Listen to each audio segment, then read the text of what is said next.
In most of the battery tests that are now set up in psychology, the Rorschach test is included. This test consists of presenting the subject with a series of ink blot designs, or designs based upon the original ink blot concept. Usually a piece of paper was taken and folded, and with a very soft and flowing pen, some word or signature was written along the fold. Then, without blotting, the two pieces of paper were brought together, and part of the design appeared on the opposite fold. When this was opened up, it resulted in a more or less symmetrical pattern. Very often this was enlarged or amplified by various devices, but the patterns were nearly always symmetrical, that is, similar on the two vertical sides of the pattern. This type of testing presented the subject with a series of comparatively meaningless blots, but very seldom did the subject ever leave them meaningless. He began to interpret what he saw. Well, in a good many cases, these ink blots did form rather interesting designs, frequently with close resemblance to some familiar object. Very often, however, the subject rejected the familiar object interpretation entirely. And if you showed the ink blot to 100 different persons, you would get a great number of different explanations of what it looked like. To some, this ink blot would resemble simply a mask or face, made symmetrical by the two sides having been blotted one upon the other. To another person, this blot took on a very strange, morbid meaning. One individual saw the laughing clown's face, and another a death head, in exactly the same example. The point we want to make out of all of this is that unknown designs, patterns for which no fixed interpretation is given, are subject to interpretation by the person viewing them, examining them. And this interpretation comes essentially from within himself. Seldom, if ever, does it actually arise from a factual level of understanding. The mere circumstance that the thing is mysterious or unlabeled takes away certainty and gives freer expression to our imagination. The person looking at the Rorschach ink blot is quite aware of these certainties or these circumstances. He is not likely to be greatly deceived. He knows he is being tested. And if he is entirely honest and wishes to cooperate, he will describe the figures or designs which are most apparent to him. Not long ago, an art exhibit was held in one of our communities of rather, I would say, not too good art. Those who came to see it were invited to make their selection of the best picture, write it on a slip of paper and deposit it in a box, the purpose being to get some concept of public taste, or perhaps to influence the final balloting for an award that was to be given. When the ballots were examined afterwards, of the hundreds of persons that had come in to see this particular exhibition, the choices were so diversified that someone had considered each picture as the best. No one asked which one was the worst. It would have produced exactly the same type of circumstance. To someone, each picture would also have been the worst. In the understanding of this, we therefore have to realize that what we call taste may not be merely a gracious standard of psychological understanding.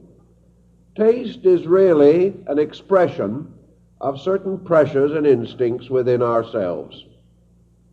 All these tests lead to the ethical conclusion that the individual lives in a world which he interprets very largely according to his own internal pressure. As world is mystery, as other people are mysterious, so we are forever imposing an interpretation upon them. This interpretation becomes more complicated if we come under psychic stress. The most obvious normal thing to do in the Rorschach testing or in any other test is that the person should see the object in its most obvious and evident shape and form. If the object to a small child, to 100 children, would all look like a bird, would seem to be a bird to all of them, it would mean that the ink blot, in its own formation, actually approached the general appearance of a bird. It would be the natural conclusion, the obvious conclusion. If, therefore, the person comes to that conclusion with the majority who agree with him, then he may be regarded as not under any particular or peculiar distortion. But if he comes to some entirely contrary conclusion, one in which others cannot see the slightest resemblance between the ink blot and what he feels it to mean, then we suspect that he is under some rather peculiar pressure. Now let's bring this down to a more personal level. We each of us have persons around us. Each of us also has unfinished business on various levels of conduct. Most of this unfinished business has a mystery about it because we do not know exactly how it is going to come out. We plan, we hope, we prepare, but we are never certain until certain things happen. Thus we are under a certain natural stress or tension. Then with persons, we gradually come to realize that we cannot simply look at the person and decide what he is. We come to know that his kindly look may or may not be supported by his temperament. We realize that his word may be his bond and it may be worthless. He tells us that he is most sincere in his regard, but we are not certain. Later we may learn that we have been deceived and imposed upon. Thus, out of gradual experience, we come to the conclusion that we cannot entirely accept people. We cannot entirely say to ourselves, this man says he's good, therefore he is good. When we start saying that now, we're liable to be poorer rather quickly thereafter. Thus, the definition, the signboard, the name, which would make all things obvious, cannot be hung on things anymore as a certain label of their meaning or value. We see articles with guarantees. We do not trust the guarantees anymore.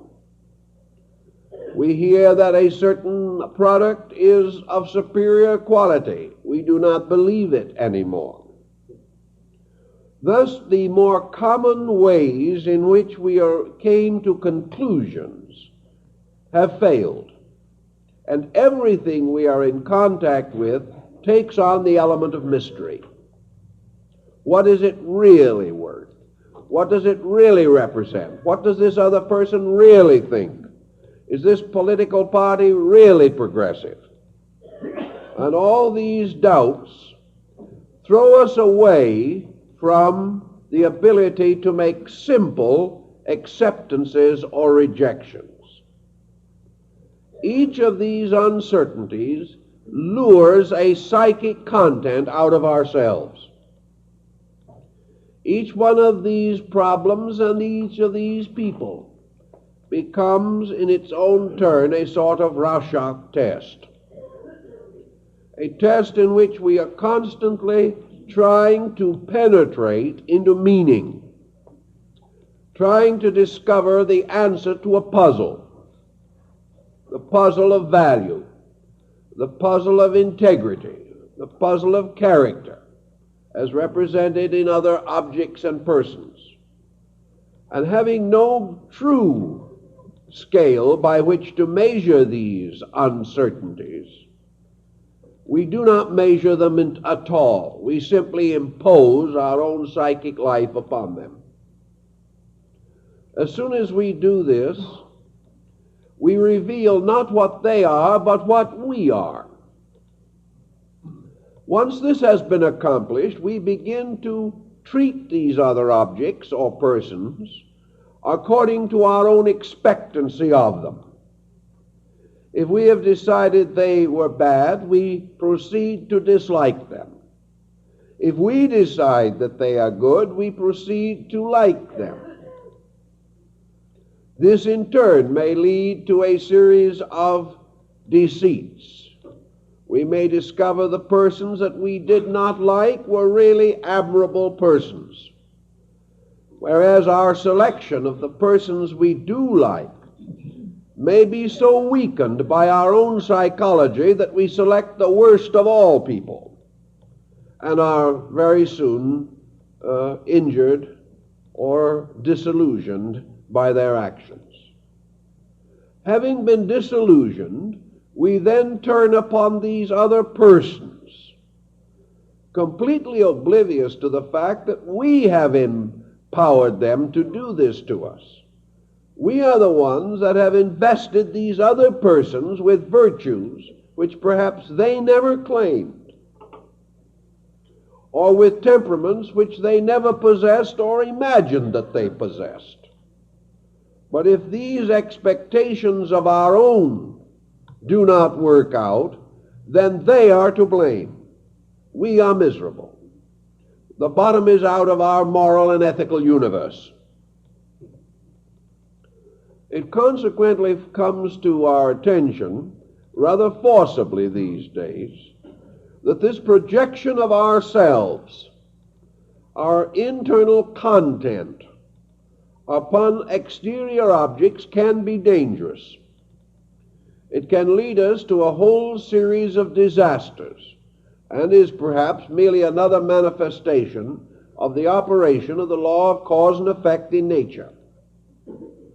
The individual who has not organized his own life projects disorder upon everything around him, then must live under the disorder which he has projected. The moment we have decided what something is, we act accordingly and set up a new series of relationships. We give this thing which we have defined and perhaps almost created the right to have certain distinct reactions upon us.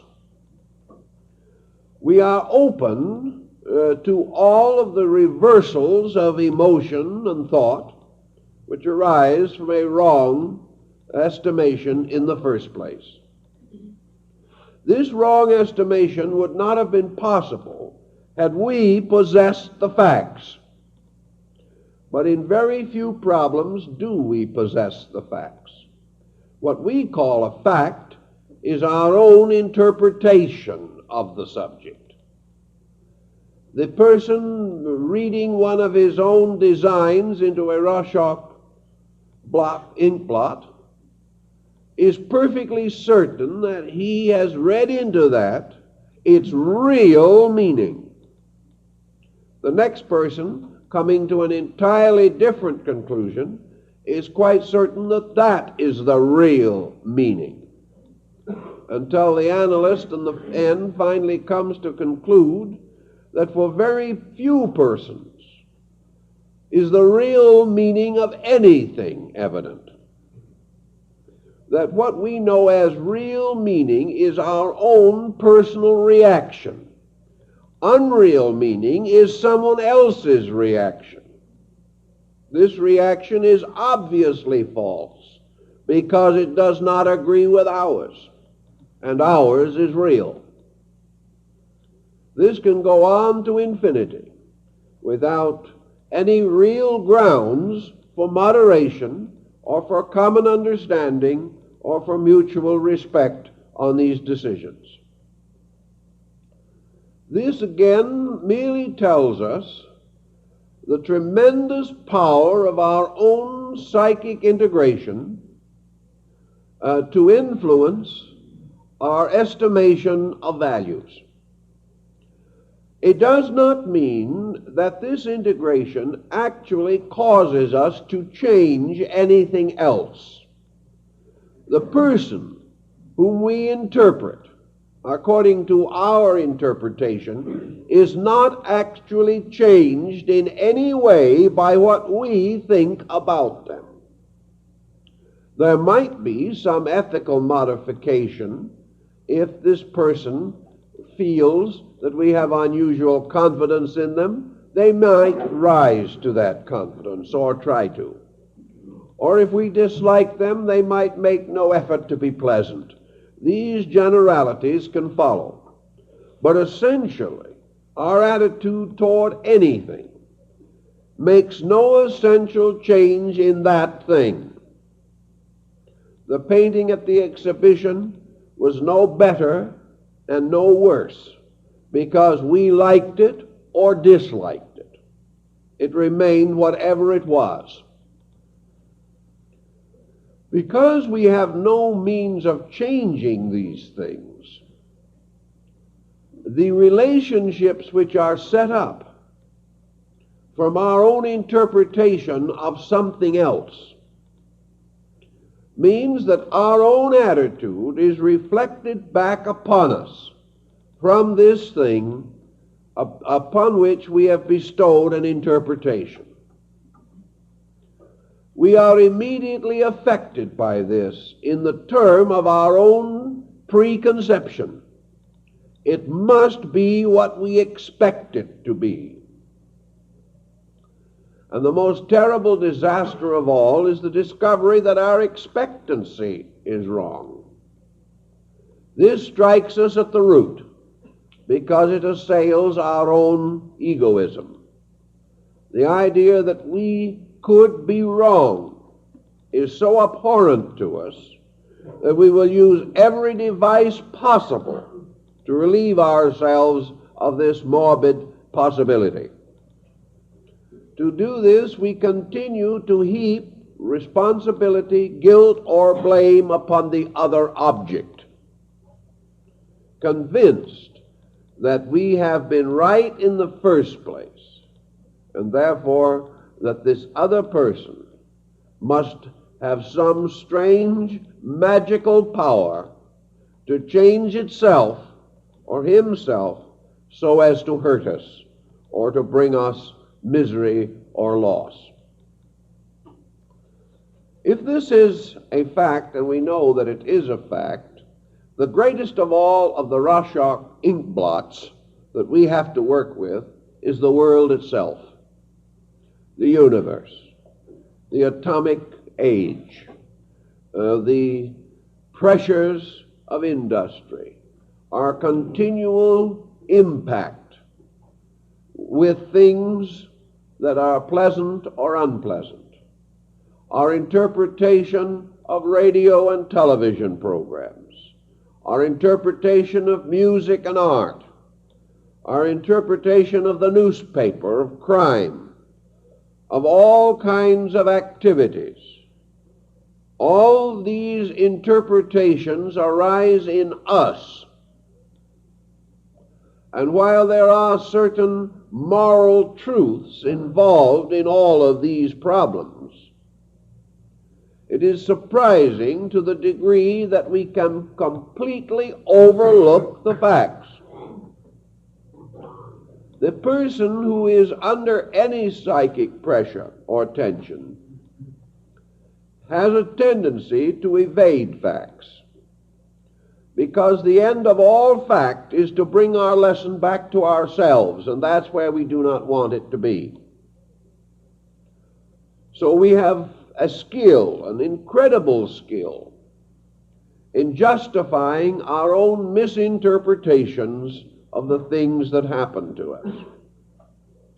We justify by means of a certain dishonesty in our own natures. And wherever there is psychic pressure, there is some degree of dishonesty, conscious or unconscious. The individual who is under tension simply is not honest.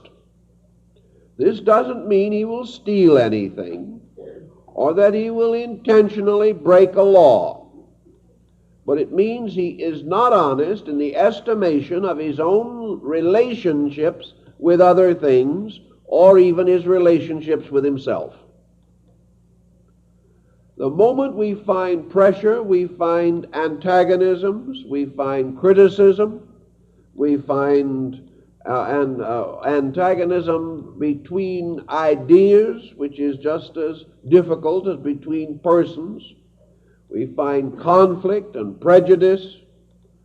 We find intolerance. And we come upon these things working to hurt persons, and they do not realize that they are suffering from these ailments. They honestly believe that they see the thing as it is.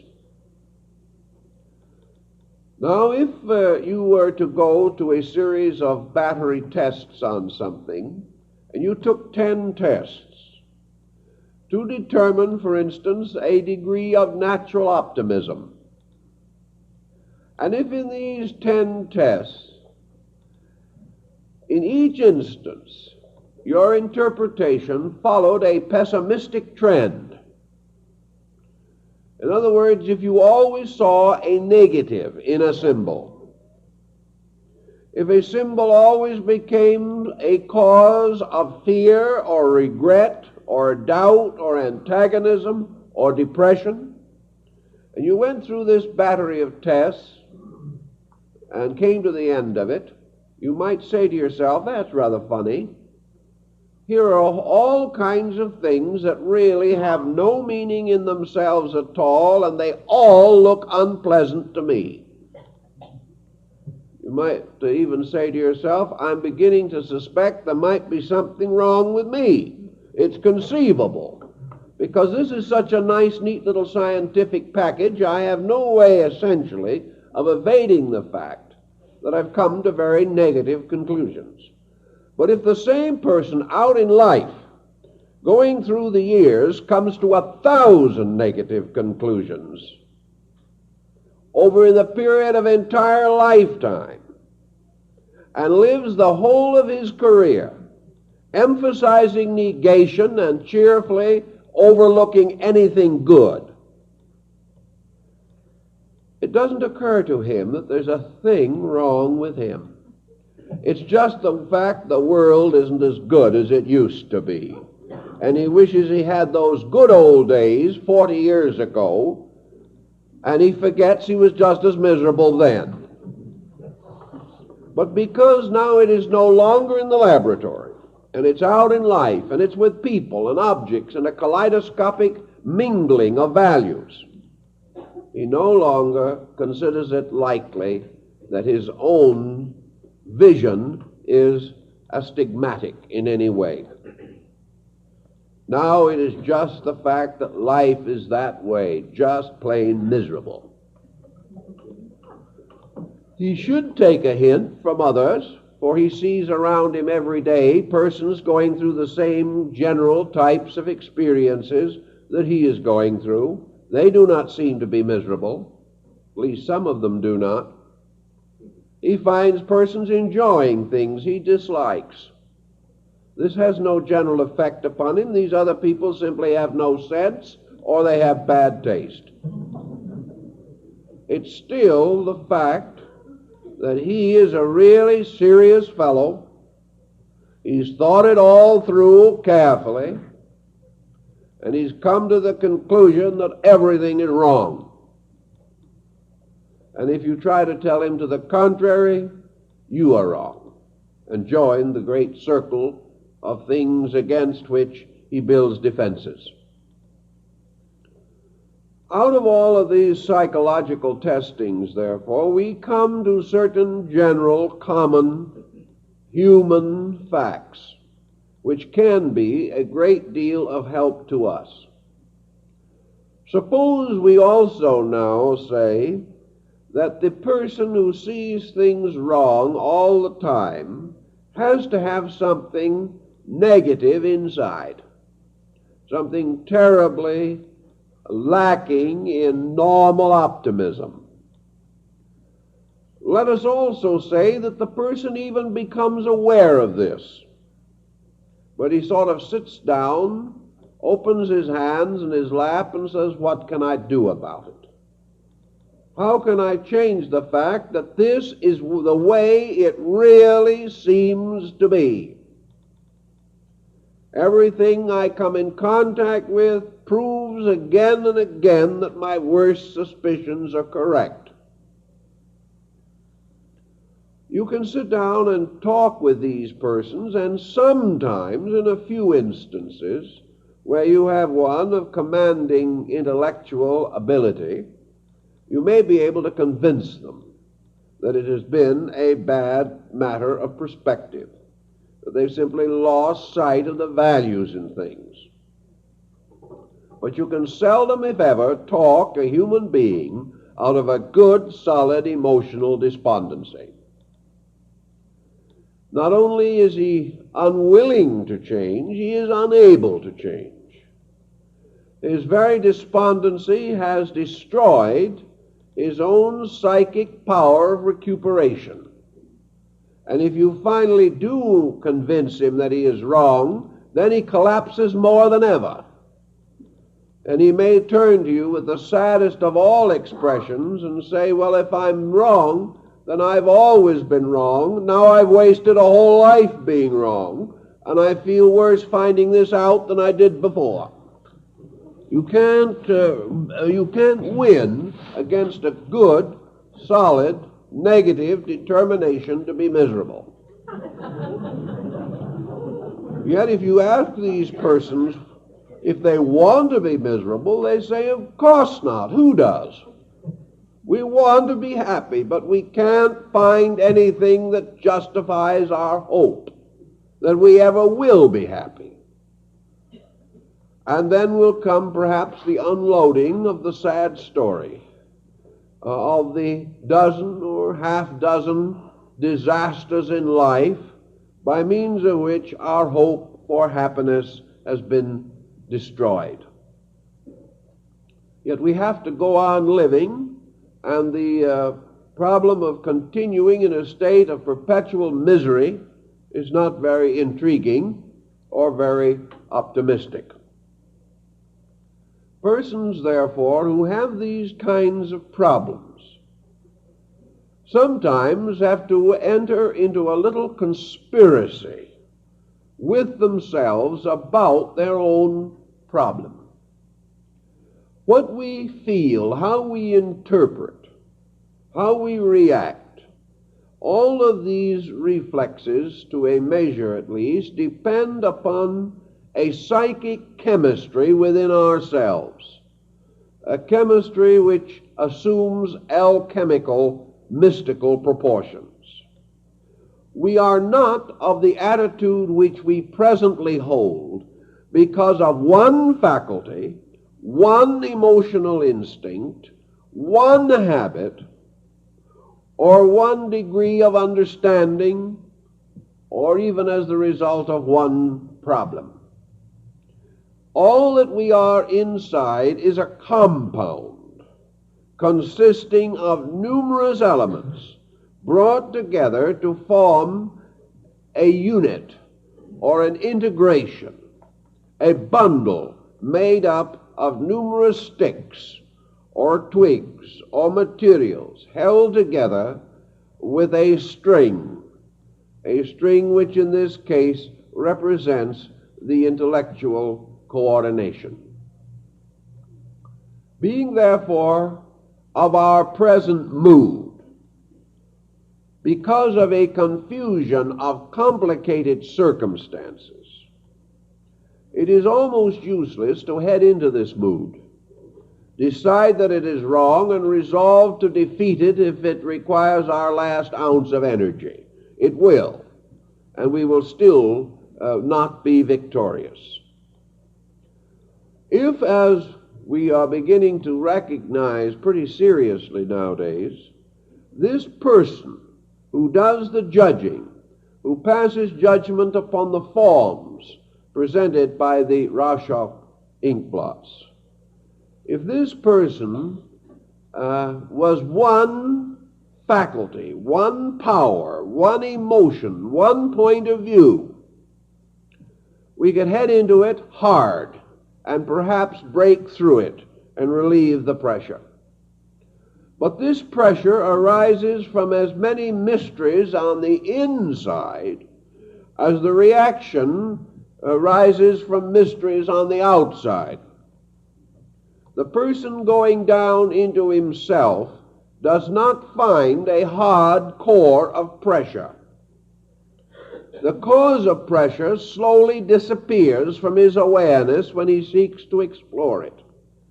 He gets further and further in and comes finally to a kind of hole in the dark. And out of this hole in the dark, these pressures are pouring. But he can never get at their cause. He can never find out just exactly what thing he did that sets all this pressure mechanism into action. The reason he cannot find the single cause is the fact that there is not a single cause. A series of conditions have all worked together to produce a reaction focus. Now, this focus, in its turn, may be affected by single causes.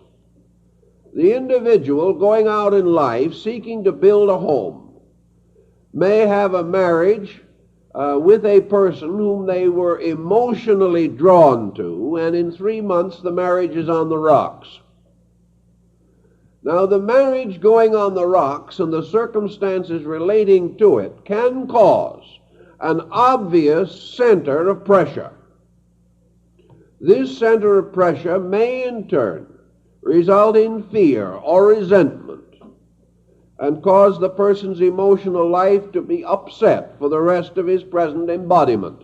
This can happen. But the shock of the bad marriage was not the cause of the situation or the condition. The real cause lay in the type of persons drawn together. And this drawing together on a certain level arose from the pressure integrations of the involved individuals. The bad choice in the first place, perhaps against the advice of those who knew better, perhaps even against the recognition within ourselves that it could be a mistake, perhaps inspired by an ulterior motive, a girl simply wanting to get away from home, perhaps one looking for only economic support. Any one of a dozen ulterior motives can do it. But behind the bad marriage, there was bad integration. There was something wrong. The marriage itself, going bad afterward, results in a new chain of circumstances. But the original cause was much deeper than an incident. One of the simplest things you can say about it was that somebody misjudged someone else. It was a mistaken case of judgment. And a mistaken case of judgment in this type of problem is too often this same thing that we have mentioned. The individual simply seeing himself reflected from another person.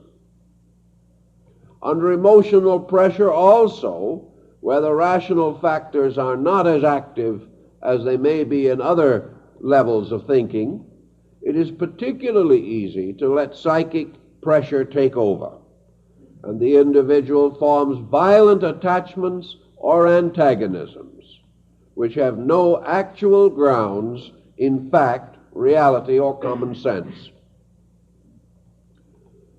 To go further then, we have the person who is moving out from a kind of compound within himself, a compound composed of at least 40 mental, emotional factors. In addition to these, numerous other hypermental factors, going far back and deep, about which we have very little knowledge today. But suddenly out of this entire compound comes the personality to which we conveniently attach the label Joe Dokes. So we meet Joe, and Joe is just a good fellow. Joe is this kind of a fellow and that kind of a fellow. Joe is a fellow that if you treat him pretty decently, will treat you pretty decently.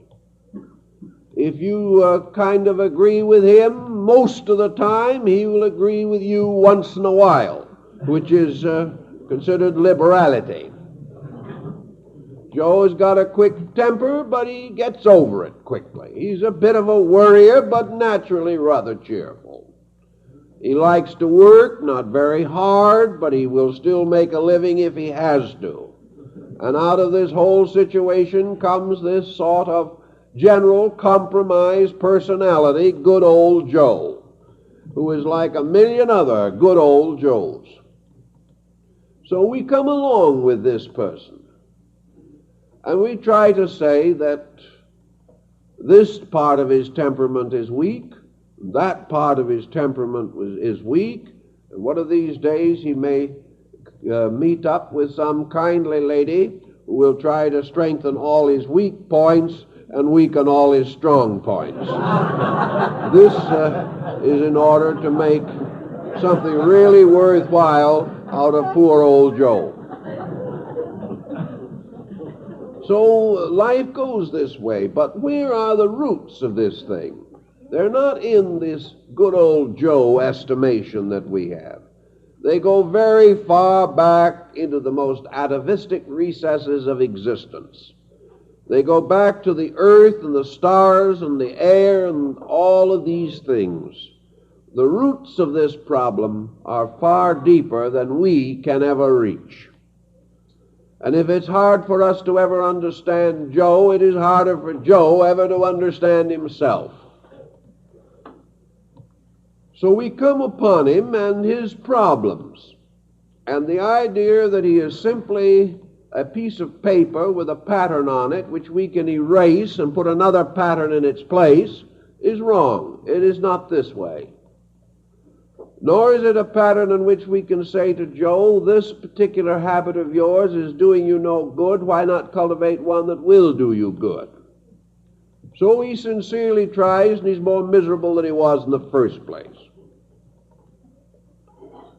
The pattern is so complicated that whether it is our own or someone else's, there is no direct head-on attack which will succeed in actually varying or altering the basic temperament of the person.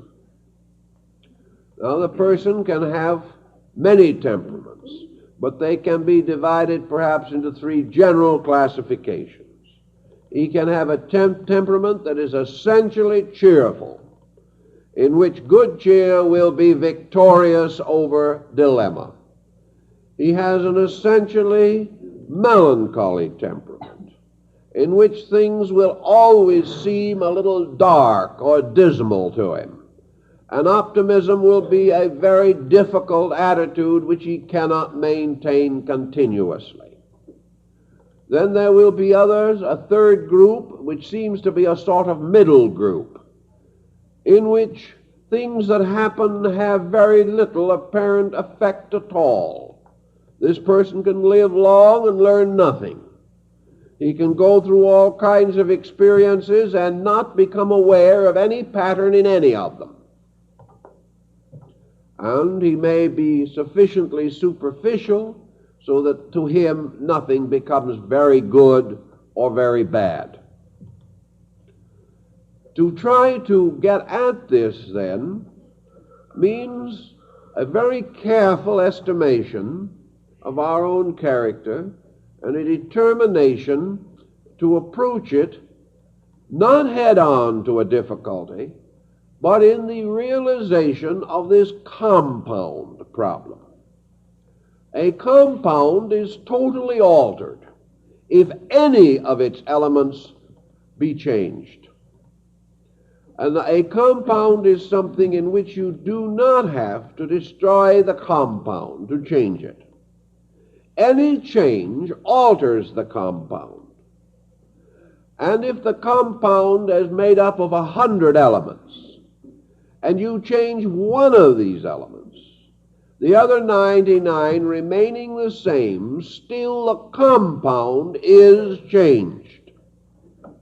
This is a very important point, it seems to me, in working with people. We have tried to make great big plans. We have set out patterns and procedures. And we say this individual should start by taking hold of this problem or that problem. So we try to indoctrinate, and we try to encourage, and we try to enlighten.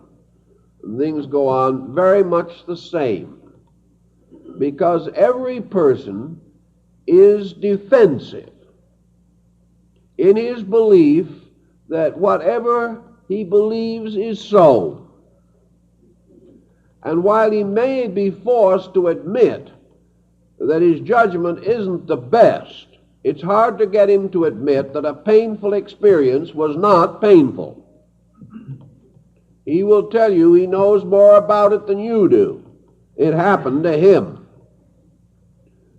If, on the other hand, you can begin this problem with dispositional subjects of breaking through the shells of compounds, helping them to be reorganized on other levels. Now, you may be reasonably satisfied with your own temperament. It may be getting you by fairly well. But there are very few persons whose dispositions or attitudes could not be improved in some way.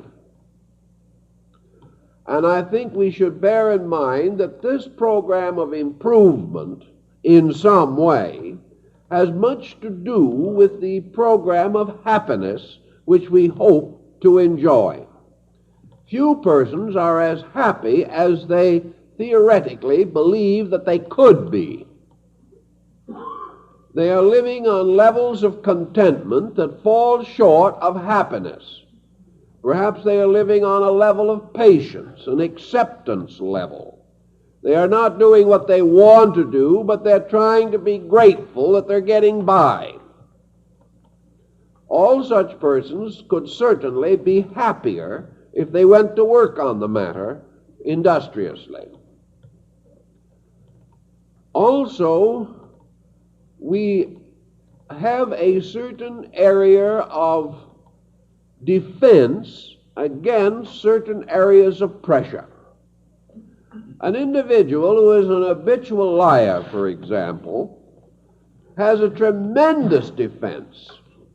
He has been called a liar so often, he has called himself that in the quietude of his own thinking so often, that he builds an almost impervious capsule around the entire pattern that is causing the trouble. He will fight to the death to prevent anyone from breaking that up. Not consciously, maybe he wants to recover, but it is like a very sore place on the body. And when the physician tries to rub that sore area, we tell him not to rub too hard.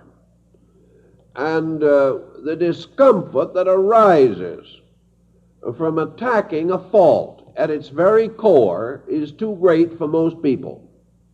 They begin to wince, and they don't go back to the physician again if they can help it.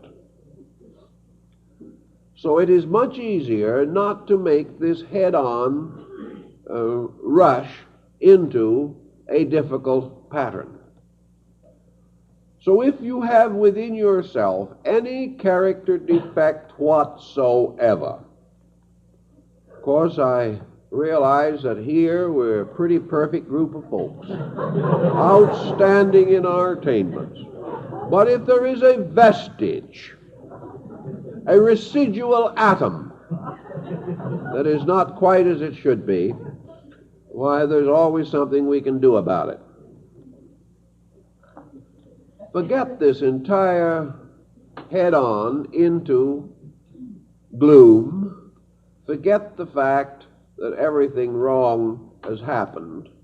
Don't try to tell yourself all the time it was just your fault. That won't do it either. You can get so hang-dogged in the presence of yourself that you hardly want to keep on living. Forget it all for the moment and begin to think of how the chemistry itself can be changed. The nice thing about changing chemistry is the fact that it does not appear to relate directly to your major problems. If, for instance, you've been a little selfish or a little unkind or a little nagging during the years, or if you judged people a little unwisely, work not on these problems, but on the general enrichment of your life. Psychosis is almost always present in a life that is internally not rich enough. Psychic tensions and pressures and the melancholy mood come as the result of a life that is not sufficiently directive or directed toward interesting or worthwhile achievements. The individual has permitted himself to become weary, permitted himself to become lazy to progress. He may be busy every minute, but he's lazy to those things which would help him to solve his problem. So if these problems exist, begin a survey of different values in your life. And the first problem is, where are you getting adequate creative self-expression? Are you doing interesting, pleasant, and happy things as a result of your own planning to do so? Are you growing by conscious effort every day? If you're not, you're shrinking, whether you know it or not. Are you finding means of satisfying your own natural instinct for betterness, for greater happiness? Don't worry about the 15 things that are wrong. Forget about them for the moment. Forget about the mistakes you are making. Stop blaming yourself for them, even if you know you're to blame. Forget everything except one thing. What are we doing now that is right? What are we doing now that pleases, that brings opportunity, that opens up something? What are we doing this minute that we're proud of? What are we doing that is helping us to grow or know or express more adequately? Make the bid a completely positive one. have no concern at the moment over all these things that did not work out. Forget the unpleasant relatives. Forget the dishonorable friends. And simply say, what am I doing? What am I holding in my hands? What am I building? What am I creating? What am I planning at this moment that is good? This is the beginning of the setting up of a counter habit, a habit that goes in a new direction. And the symbol of progress or creativity, of the making of things, is very important in our own justification of life. Every person is either creating or destroying, whether he knows it or not. Any individual who is tearing things down is destroying. Any individual who is tearing himself down is destroying.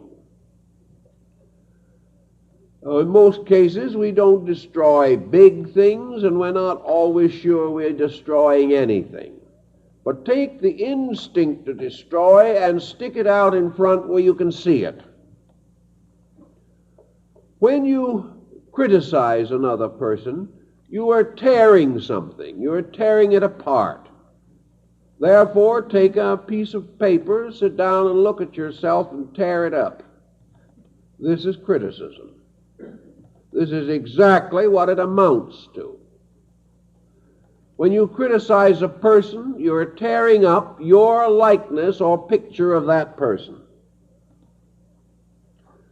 Sometimes it may help to tear up the picture. It's better to tear up the picture than tear up the person. Very often, if we get rid of the feeling by an action, we don't have it anymore. We write letters telling people what we think of them. We can make a wonderful project out of it as long as we never mail the letters. And many persons have found this a very great help. They got it out of the system. But just as this relieves a certain kind of pressure, so the constructive or positive symbolism creates a new release on a positive level. To create something with the hands is a symbol of creativity. Putting a model ship together shows a tendency to integrate. Here is an interesting problem that I think many people have actually fallen into without realizing it. And that is the hobby shop and the various rather complicated things that are manufactured now for persons to assemble on their own time. 25 years ago, about all you could find to put together was an occasional jigsaw puzzle. Today you have hundreds of different model structures. And maybe we think that these belong to the world of childhood. But if they do, so do we. And our own growing up is not as real as we thought it was. But wherever, symbolically, we follow the instructions in a book or on a sheet of paper, and we carefully and orderly and neatly and as nicely as we can assemble a model airplane or a copy of the Mayflower or some other sailing ship of the Viking period, wherever we put these things together, paint them and finish them, and finally hang them on the mantle or put them somewhere where no one on earth will admire them anyway, yet we have done something. We have used a creative symbolism to put something together. We have developed the continuity to stay with it and do it.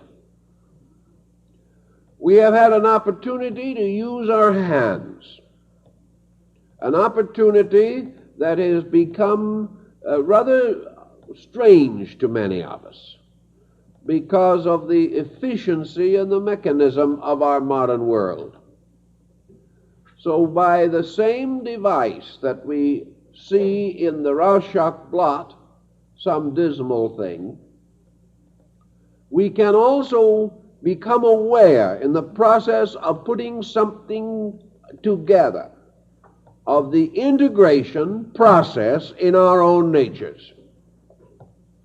This integration is a putting of the personality together lawfully, or according to the rules or the sketch or the outline or the instructions that are given to us. Wherever we have an instinct to build or create, we are safer than when we have an instinct to tear down. Also, the moment we take any impulse or instinct of any kind and transform it into an action, it gains tremendous vitality. Most introverts are non-active, or as they themselves say, they are busy inside. Well, you can be very busy inside and be very sick as a result. The release of expression through action has peculiar validity. It is one way of convincing ourselves. The moment we perform an action, the consequence of that action becomes known to us by a reflex of our own sensory perception. We can hope, we can think, we can believe, and it all happens inside. It does not cause a stimulation in the sensory perception gamut. But if we are determined to transform an idea into action, we go out and we do something. We decide, for instance, that we will draw a picture. So we take pencil in hand and we draw the picture. And the moment we do so, we see the picture we have drawn with our own eyes, and the image is returned again into our own subjective. Tremendous intensification of impact results from the fact that our picture comes back to us again through the outward sensory reflexes. If we speak the word, we hear our own word. And the word that is spoken and heard is more important than the word that is thought only. We can think things through with tremendous internal intensity. But unless in some way these thoughts become embodied in an action so that they can be returned to our own consciousness from the outside, they lack the intensity to change conduct in most cases. So it is very good to transform all idea into appropriate symbolic action. And all action that is hopeful is a cure for that instinct which is hopeless.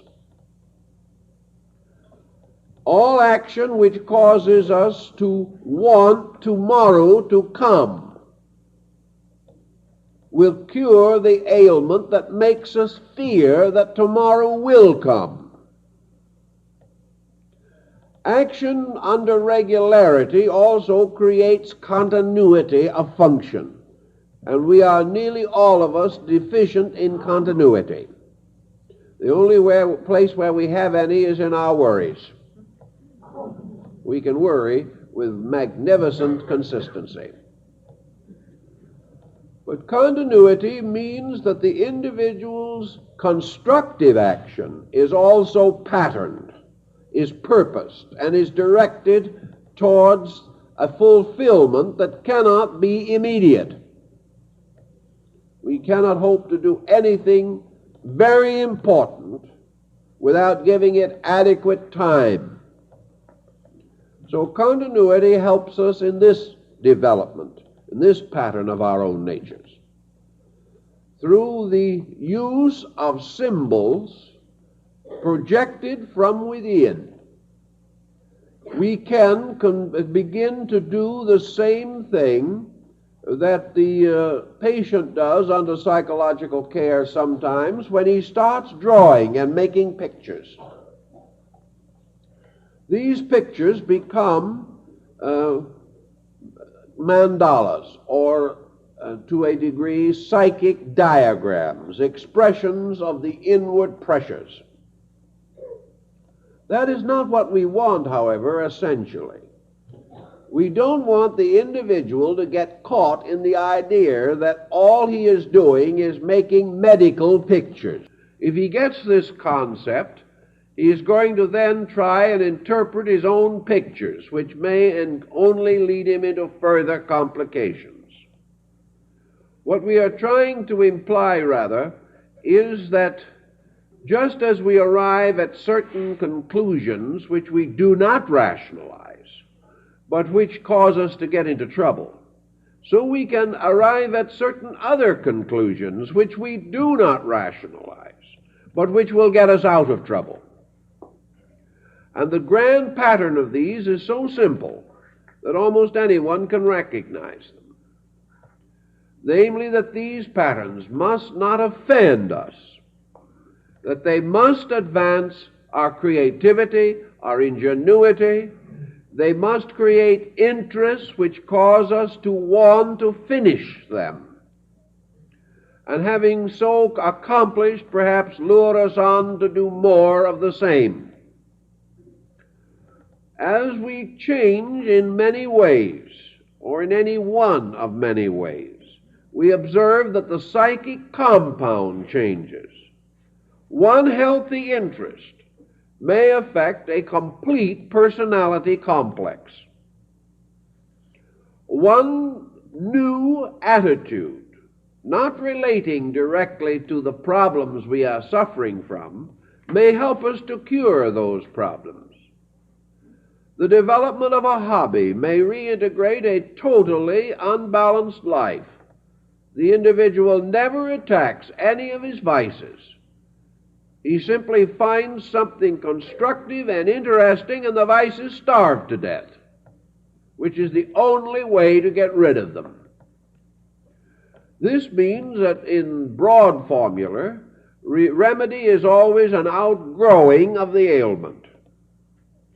And the outgrowing of a negative attitude is rather easy, because there is really no direction you can move from the bottom except up. When you get down as far as you can go, that's it. There is only one other direction. And as almost any action will represent growth when confronted with the opposite of no action, we find a wide variety of possibilities and opportunities offered to us to improve a situation. Always try to compensate for an intensity by a constructive action that takes our mind off of the intensity. Someone will say, well, I'll never get my mind off of this intensity. This one is really something. And we will watch them fight to hold their mind to that intensity. And sometimes you can't get it off. So it is again important to have these persons come in contact with new situations. An example of this was a person who was extremely depressed by a restricted home environment. This home environment came as the result of retiring from business and the general feeling that they were too old to accomplish anything. So they settled down for several years, becoming more and more melancholy, critical, hypercritical, negative, and fussy. And perhaps the fussy part was the worst. All the talking in the world did not do anything about it. What actually corrected the whole situation was a chance conversation with another person, And it wasn't a reforming conversation at all. This other person said, I'm at this time trying to rent a house. I have a house for rent. I wonder if you'd be so kind as to go over for an afternoon and watch it for me, because I can't be there. This is the thing that started the change in temperament. It had nothing to do with fussiness or negation as we know it. It was simply a physical action. The individual went out and watched the house and interviewed persons who wanted to rent the house.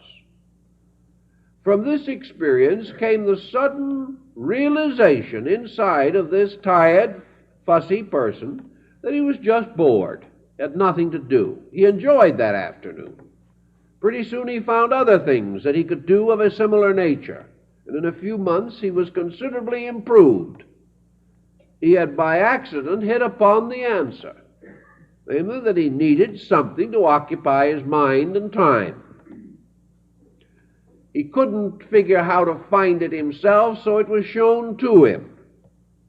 And having once experimented with it, his enthusiasm increased, and he worked out a program. So this friend, wanting him to sit around and rent an apartment, attacked the foundations of a rapidly developing melancholy and broke the pattern. So all kinds of things can break these patterns. About all we have to do is expose ourselves to some kind of a program of improvement. Forget about the fact that we are friendless and begin to take an interest in something that we can do. Take an interest in some art or science. Take an interest in some charitable or sociable activity. Don't try to attack the negative area. Leave it alone and build positive activity. Now, many persons believe that they can philosophize themselves into a state of grace.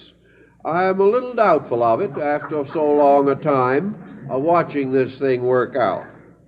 I do not believe that anyone can read himself out of a neurosis. First of all, he won't, because he won't read the right books. The first book that offends his neurosis will go into the wastebasket. He's got to read a certain kind of book. It's like a psychotic watching television. He's never happy unless he's got a psychotic program tuned in. You could not sell him a travelogue for a moment. He will tell you that television programs are nothing but crime, and then he will watch nothing else. I have seen people twist the dials away from tremendously interesting programs, even while they're complaining about there not being any interesting programs, and end up with a good old murder. And at the same time complain to the neighbors and everyone else that they shouldn't have no murders on television. There's no way of answering some of these situations except that an individual trying to find solace for a frustration generally needs to break out from himself rather than go back in again. His books, he will identify himself with the wrong character in almost every instance in fiction. Or he will begin to try to build escape and defense mechanisms based upon abstractions that he doesn't understand. He will try to run away from reality into a world of psychic mysteries, which certainly will keep him intellectually occupied, but will leave him in a complete daze when he gets through with it. I doubt very much if any such program can substitute for a good, straight, heart-to-heart talk with ourselves. I doubt if any amount of abstract solace derived from mystical overtones of things can compensate for our failures to actually live optimistically or live creatively and constructively. There may be cases in which these readings and these abstractions can bring comfort under certain pressures or stress, but they cannot be and never will be a substitute for life. You've got to live it. And you have to achieve your victory not in an abstraction, but in a concretion. One of the dangers with abstraction is that it enables an individual to weigh his own case unfairly. In abstraction, we can devise our own private universe. We can set it up with our own rules. We can decide in our own minds what is good and what is bad. We can make little heroes out of ourselves in relations to a private cosmos. We can devise all kinds of theories to explain the various incidents of life. And by the time we get through, we have completely lost contact with a real world. I remember this so well in connection with a number of religious and philosophical communities which I have investigated. These people decide that they will go down into the southeast corner of the Argentine and start a new world brotherhood community. Well, I'll give it 6 months, and the world brotherhood will have a civil war. These good people, wanting to run away from the world and all of its problems and stress to set up the ideal community in Timbuktu, have overlooked one difficult problem. There is nothing more terrible, tragic, or incredible in life than a group of good people trying to live together. Because there are so many unpleasant and uncomfortable ways of being good. For most persons, good involves the right to censor the conduct of everyone else that lives. And good people are forever being hurt, disillusioned, disappointed in other people who are not so good. And the not-so-good people are having a very difficult time with the good ones. So the community fails. It fails because people cannot run away from life, and if they get in some isolated situation or a very different and remote area, then they have nothing left to do but think of themselves and each other and gossip from morning till night. This situation goes for the person who tries to go inside of himself, build a private universe, leave the world behind, and try to be very beautiful in spite of everything that is happening. He can't do it. It will not operate. It will not function in society. The only thing he can do is to start in this gentle program of creating a new series of symbols,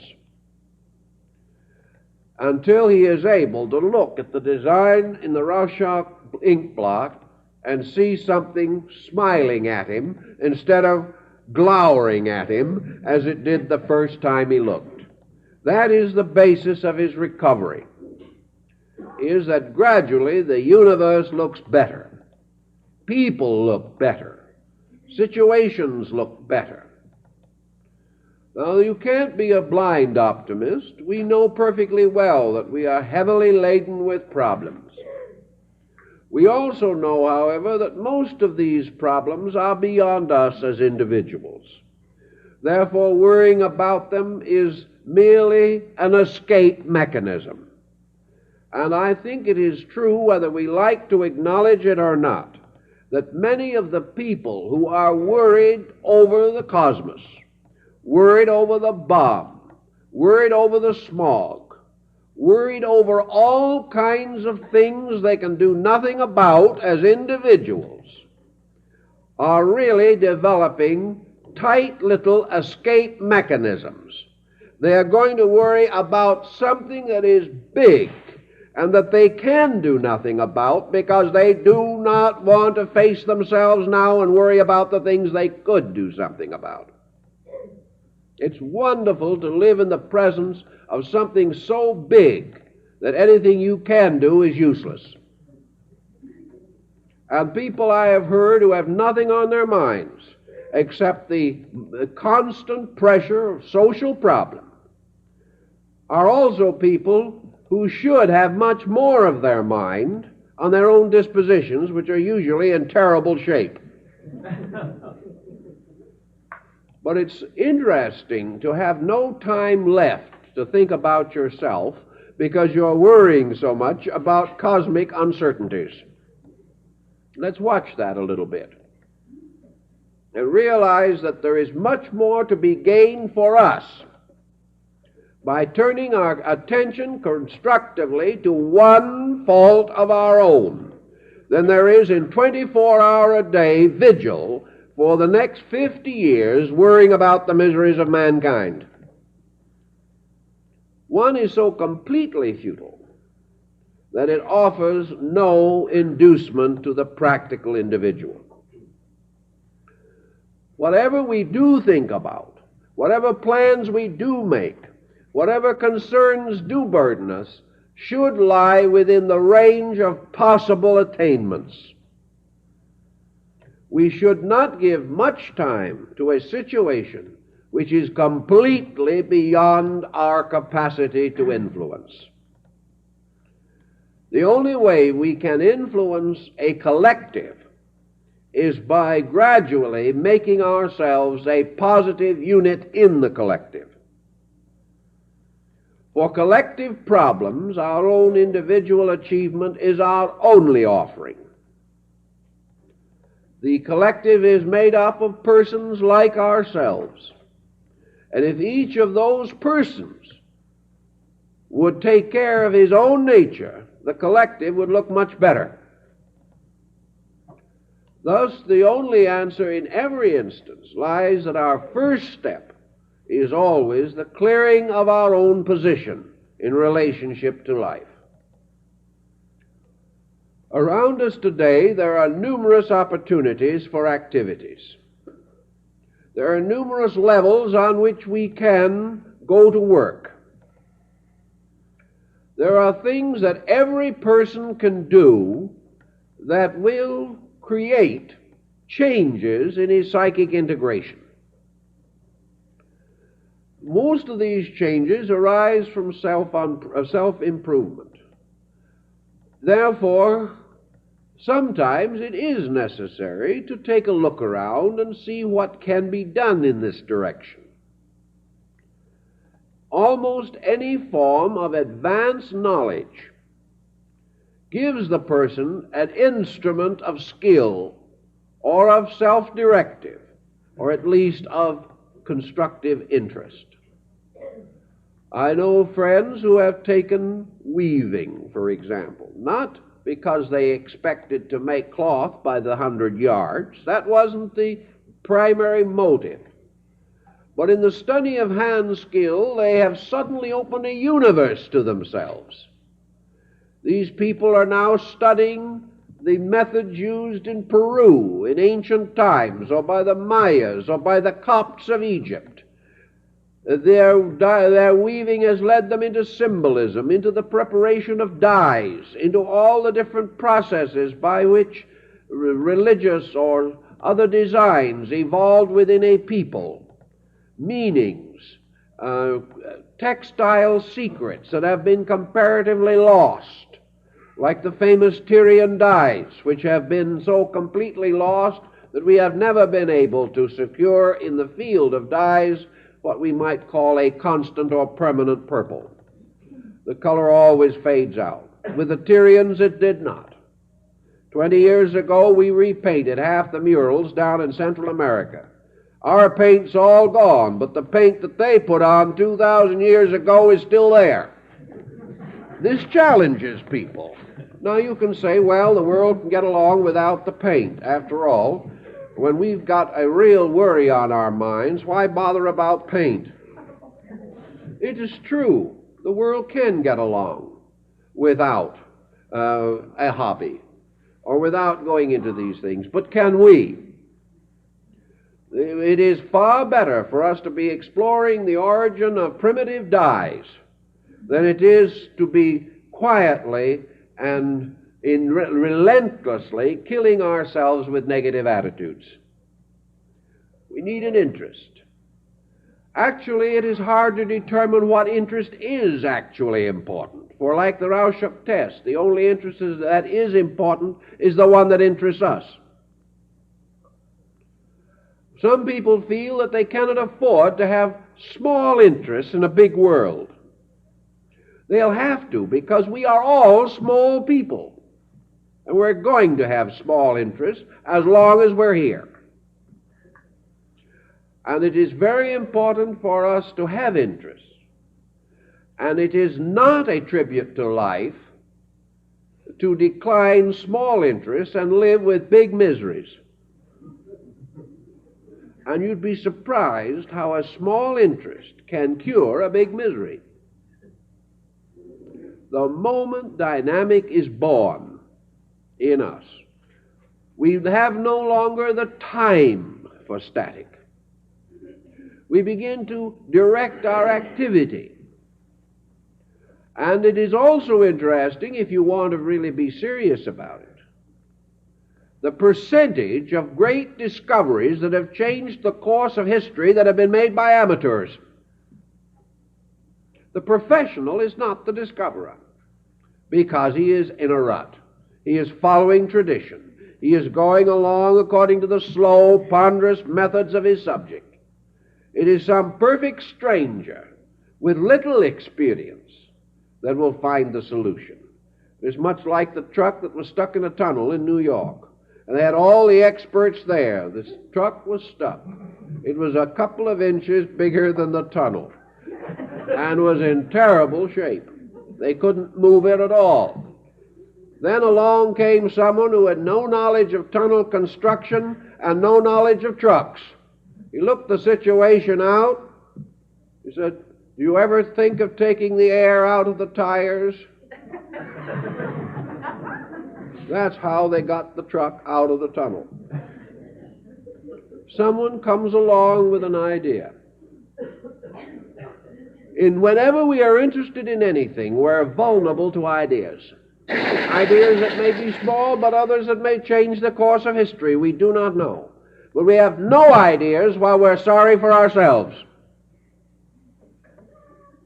If, therefore, we are willing to break through, supposing we do have a life in which we see a dozen different corrections that should be made in character, just let's not worry about them. Let's learn to play a good game of chess. Let's take some interest, music, art, literature, hobbies, crafts. Let's begin regardless of the period of life and go to school again. Not necessarily trundling down the road with the books under one arm. We can do it by extension courses from universities and adult education programs. Learn things, build things. Work constantly to move knowledge forward. Many large communities where there are art galleries and museums have very splendid programs relating to art, lectures, pictures, exhibitions, tours conducted through the museums. Today, in large communities, there are cultural events of all kinds. The individual who begins to understand the importance of culture suddenly realizes that it is not measured in pennies and dimes, it is measured in peace of soul, in the ability to become adjusted, and to have this adjustment in turn reflect in every performance or action that we indulge, so that as the result of different internal. We are suddenly better friends, better relatives, and more intelligent babysitters. Whatever it is that we are doing becomes a richer experience only if we are richer people in value. And the tremendous cure for all faults is this enriching of life. Now, some persons also take the attitude that nearly all such avocational activities are expensive. That in order to be cultured, you have to be rich. This is not true. The average person wastes today more in trivia that produce him nothing than it would cost him to plan a very well-balanced, purposed program for personal integration. This is the kind of program that will save you the psychologist's fee, to start with. Cut down your medical bills.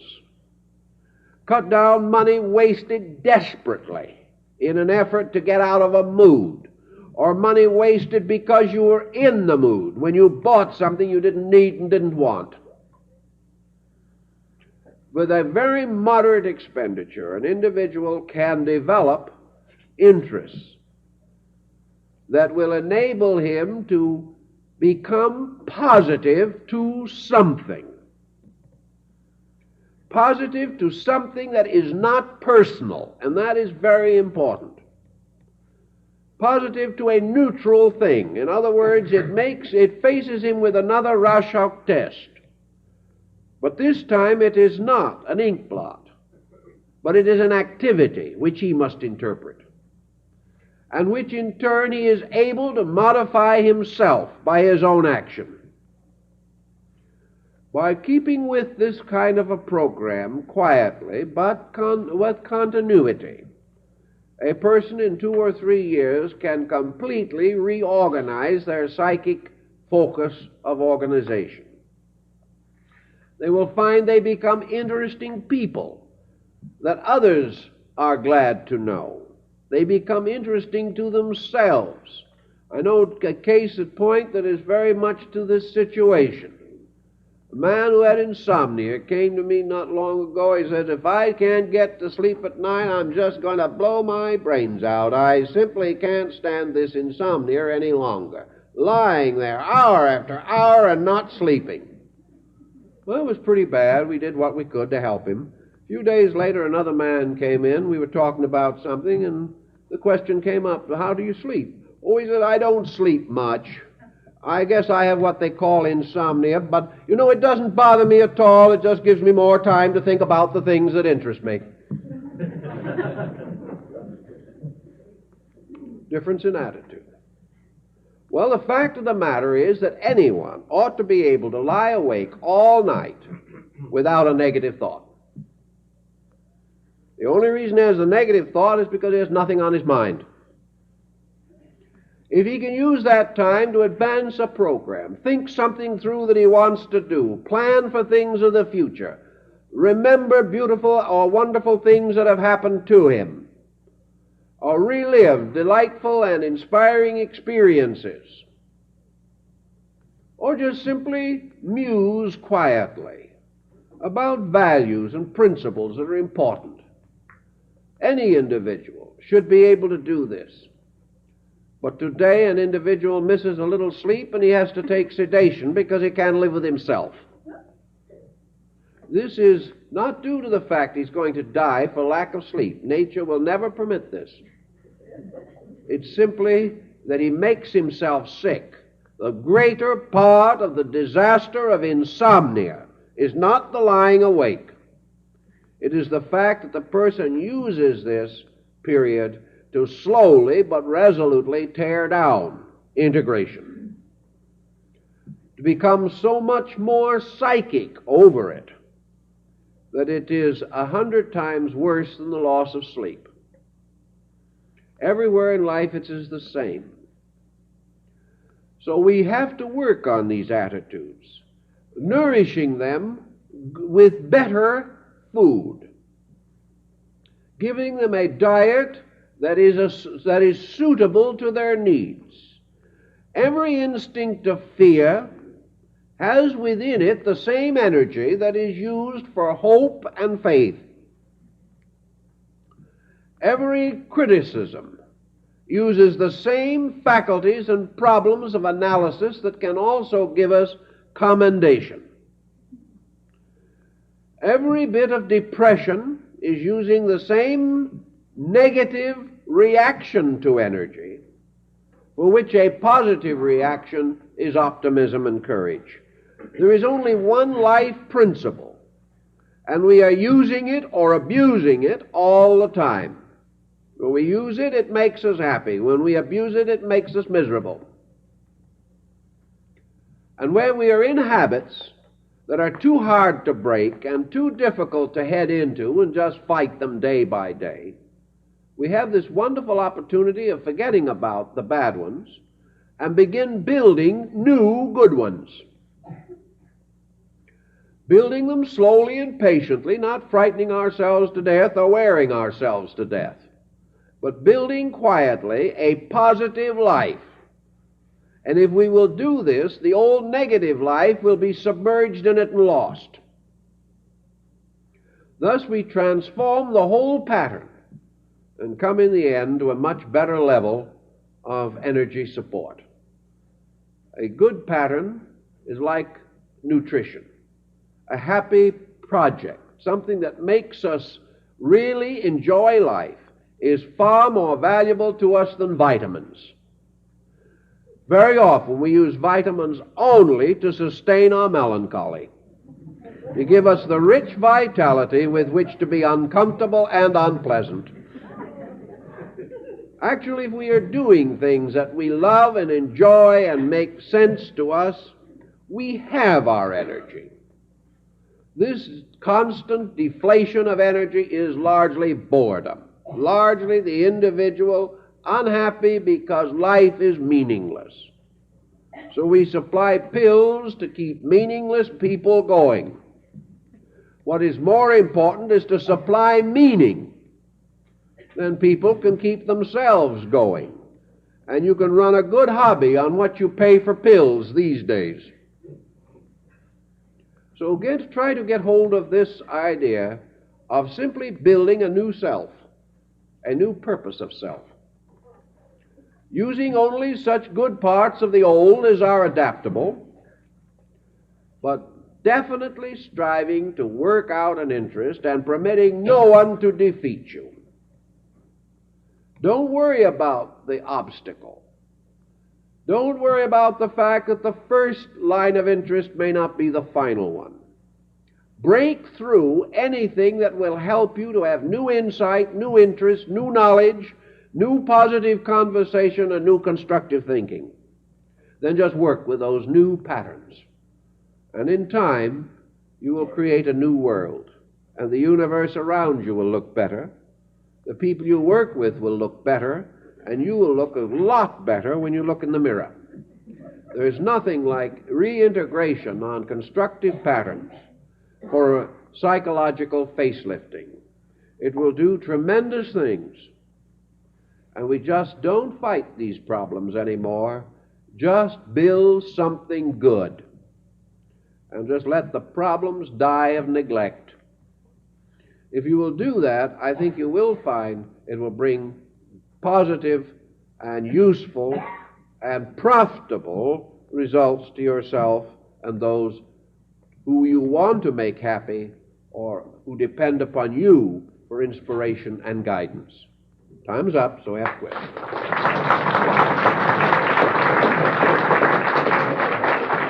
Now we have a new social strata coming into the country, commonly known as the beatnik. And the beatnik has very many names now. He has been called the spiritual barbarian. He has also been referred to as the Dharma bum and a number of other endearing titles. The beatnik is a phenomenon that belongs to our age and to many other ages and times, representing a degree of disintegration and defeatism that has to a measure hit all of us, particularly in the years since the bombs dropped at Hiroshima and Nagasaki. Since the dawn of the atomic age, we've all been terribly defeated, whether we realize it or not.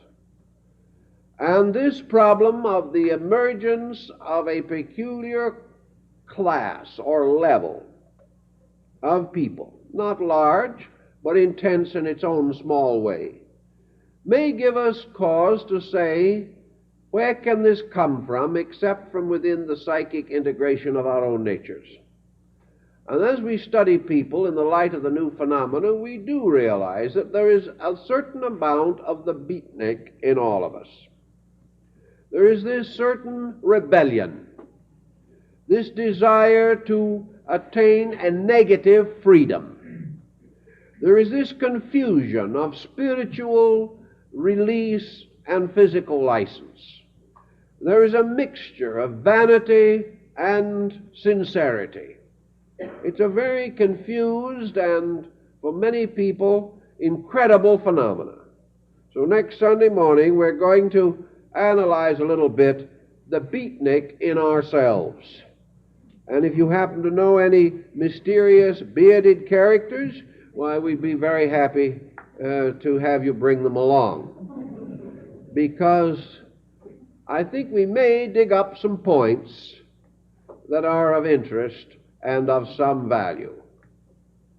Incidentally, this morning, our problem of discussion reminds us of the new magazine, which is now on the table, which has an article determining or bearing upon this problem of reintegration, the individual finding his way out of darkness into a kind of mental or spiritual light suitable to help him. And we have a number of books dealing with these subjects, which we hope you might be interested in. If you're just about ready to start some such a little quiet program of your own, you might find our First Principles of Philosophy helpful, or our book Self-Unfoldment. Remember always, however, that this reform, this change in ourselves, consists of lighting a light on the inside and then letting that energy flow through our hands into action. That there must always be a change in what we do to prove to God and ourselves that we are changing what we are. If we can achieve this, there is a lot more happiness for all of us than will otherwise be likely to come our way. So we hope to see you all next week. In the meantime, develop as far as you can this new focus of interest, better than the ones you have had before, and begin to note immediately its effect upon your daily living. Thank you very much.